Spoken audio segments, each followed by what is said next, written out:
প্রশ্ন হচ্ছে, জনগণ কি শুধু তার ভোটের অধিকারই প্রয়োগ করতে চায়, নাকি এই দেশ এবং এই সংবিধান এবং রাজনৈতিক দল যারা ক্ষমতা থাকে তাদের কাছে আরো অন্য কিছু চায়? দর্শক প্রান্তিক আলোচনায় আজকের বিষয় দেশের জনগণ। এই দেশের জনগণ এমন একটা জিনিস, ঠিক আলুর মতো। আপনি যে কোনো তরকারিতে এর ব্যবহার করতে পারবেন। তদ্রূপ রাজনৈতিক দলগুলো এবং রাজনৈতিক দলের নেতাকর্মীরা যখন দেশের বিভিন্ন প্রসঙ্গে বক্তব্য রাখে, সবার সেমিনারে বক্তব্য দেয়, সেখানে দেখবেন ম্যাক্সিমাম কথার সাথে এই দেশের জনগণকে জুড়ে দেয়। দেশের জনগণ এটা চায়, দেশের জনগণ ওটা চায় না, দেশের জনগণ এটা ভালো মনে করছে না, দেশের জনগণ আন্দোলন করতে চায়, দেশের জনগণ পথে নামতে চায়, দেশের জনগণ এটা করতে চায়, ওটা করতে চায়। আসলে দেশের জনগণ চায় কি চায় না সেটা আপনি বুঝবেন কিভাবে? আসলে আমরা গত 53 বছর ধরে যা দেখেছি, দেশের জনগণ যা চায় অথবা দেশের জনগণ যেটা পেতে চায়, তাকে আসলে সরকার দিতে পেরেছে অথবা জনগণ কি আদায় করে নিতে পেরেছে? মোটেও পারেনি। এই রাজনৈতিক দলগুলো এই জনগণকে প্রয়োজনে ব্যবহার করবে, আবার প্রয়োজন ফুরিয়ে গেলে তাদেরকে ছুঁড়ে ফেলে দেবে। প্রয়োজনে তাদের ঝুড়িতে ঢোকাবে, আবার প্রয়োজনে তাদেরকে বাক্সবন্দী করেও রাখতে পারে। রাজনৈতিক দলের কাছে বেসিক্যালি যারা ক্ষমতায় থাকে তাদের কাছে এই জনগণ আসলে কিছুই না। এই জনগণকে নানান সময় নানানভাবে ব্যবহার করা হয়। এই জনগণকে রাজনৈতিক দলগুলো, অর্থাৎ যারা ক্ষমতায় থাকে, বিশেষ করে যারা ক্ষমতায় থাকে, তারা নানান সময় এই জনগণকে নানানভাবে ব্যবহার করে থাকেন।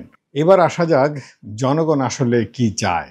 বিএনপি সহ নানান সমমনা দলগুলো এই মুহূর্তে নির্বাচনের একটা রোডম্যাপ চাচ্ছে বর্তমান অন্তর্বর্তীকালীন সরকারের কাছে, এবং বারবার তারা জনগণের দোহাই দিচ্ছে, জনগণ নির্বাচন চায়, জনগণ তাদের ভোটাধিকার প্রয়োগ করতে চায়। যেমন গত 15 বছর ধরে শেখ হাসিনা যেটা বলতো যে জনগণের ভোটের অধিকার রক্ষার জন্য উনি আন্দোলন করে গেছেন, যাচ্ছেন, এবং ভবিষ্যতে উনি আন্দোলন করে যাবেন, এমনটা বলতে আমরা শুনেছি বারংবার। তো বর্তমানেও সেই একই পন্থায় একই কথা আমরা শুনতে পাচ্ছি বিভিন্ন দলের কাছ থেকে, যে জনগণ ভোট দিতে চায়, জনগণ তার ভোটাধিকার ফিরে পেতে চায়। ঘটনা সত্য, আসলে জনগণ তার ভোটের অধিকার ফেরত চায়, ভোট দিতে চায়, ভোট দিয়ে তার পছন্দের নেতাকে সংসদে পাঠাতে চায় দেশ পরিচালনা করার জন্য। প্রশ্ন হচ্ছে, জনগণ কি শুধু তার ভোটের অধিকারই প্রয়োগ করতে চায়, নাকি এই দেশ এবং এই সংবিধান এবং রাজনৈতিক দল যারা ক্ষমতা থাকে তাদের কাছে আরো অন্য কিছু চায়, যে জিনিসগুলো তাদের দৈনন্দিন জীবনে, সমাজে এবং তাদের চলার পথে প্রতি মুহূর্তে প্রয়োজন হয়, তাও তো চায়। তো আমরা রাজনৈতিক দলগুলো সেই চাওয়ার ব্যাপারে কি কখনো আমরা বলি যে জনগণ এই ভোটাধিকার ছাড়াও আরো এই জিনিসগুলো চায়? সেই জিনিসগুলো আমরা নিশ্চিত করতে পেরেছি কিনা, পারছি কিনা? জনগণ যেমন ভোটাধিকার চায়, ভোটের অধিকার প্রয়োগ করতে চায়, তেমনি জনগণ আরো অনেক কিছু চায়। যেমন ধরুন, বাংলাদেশে জন্ম নিবন্ধন প্রথা এবং জন্ম নিবন্ধন রেজিস্ট্রেশন চালু হওয়ার পর থেকে 100% কি এটা বলা যাবে যে দেশের জনগণ কোনো টাকা পয়সা ছাড়া তার জন্ম নিবন্ধন পেয়ে থাকে? হতে পারে দুই একটা উপজেলায়, দুই চারটে উপজেলায় পেতেও পারে। আমরা তো নিজেরাও এ ব্যাপারে ভুক্তভোগী, এবং নানান মানুষজন আমাদের কাছে নানান সময় অভিযোগ করে থাকে যে একটি জন্ম নিবন্ধন করতে গেলে তার জন্য তাকে নানান পরিমাণে একটি টাকা প্রদান করতে হয়।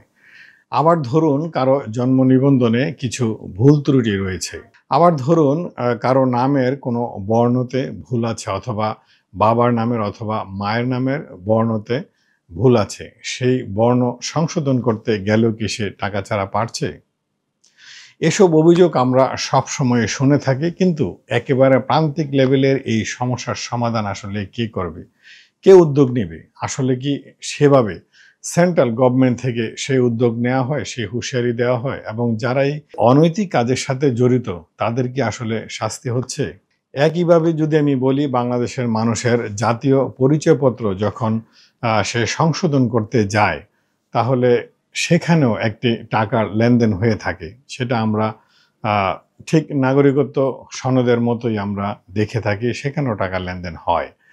আর যদি কোনোভাবে সেই ইউনিয়ন পরিষদের যে এই কাজগুলো করে থাকে, উনি যদি জানতে পারে যে এই নাগরিকত্ব সনদ বিশেষ করে বিদেশে যাওয়ার ক্ষেত্রে সংশোধন করার জন্য আসছে, তাহলে আপনার জীবন একেবারে শেষ। কত টাকা যে চাবে এবং কত অজুহাত যে আপনাকে দিবে, সেটার যারা ভুক্তভোগী তারাই একমাত্র বলতে পারবে। যারা এর ভুক্তভোগী নয় তারা কিন্তু বিষয়টি আঁচ করতে পারবে না এবং তারা বিষয়টিকে খুবই স্বাভাবিক মনে করবে। একইভাবে যদি আমি বলে থাকি, যখন একেবারে প্রান্তিক লেভেলের একজন কৃষক যখন তার সংশ্লিষ্ট থানায় যায় একটি সাধারণ ডায়েরি করার জন্য যে কোনো ঘটনায়, এবং সাধারণ ডায়েরির পাশাপাশি যদি আবার সে আইনি সুরক্ষা পাওয়ার জন্য মামলা করতে চায়, সেখানেও কি সে নির্বিঘ্নে সেই সাধারণ ডায়েরি আর মামলা করতে পারছে? সেই সার্ভিস কি আমরা নিশ্চিন্তে নিশ্চিত করতে পারছি?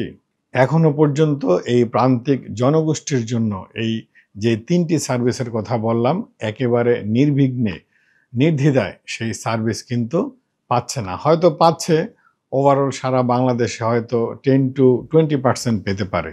বাকি 80% মানুষই কিন্তু এই সার্ভিস থেকে বঞ্চিত হচ্ছে সেটা বলা যাবে না।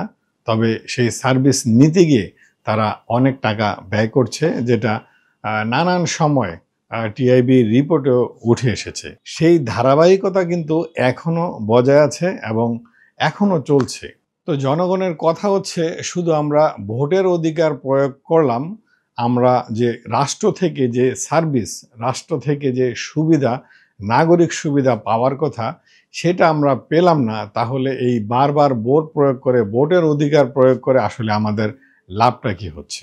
রাষ্ট্র কর্তৃক সাধারণ জনগণকে যে সার্ভিসগুলো দেওয়া হয়ে থাকে সেগুলো যাতে নির্বিঘ্নে নিশ্চিন্তে পেতে পারে, সেটা রাষ্ট্র তাকে নিশ্চয়তা দিবে এবং নিশ্চিত করবে।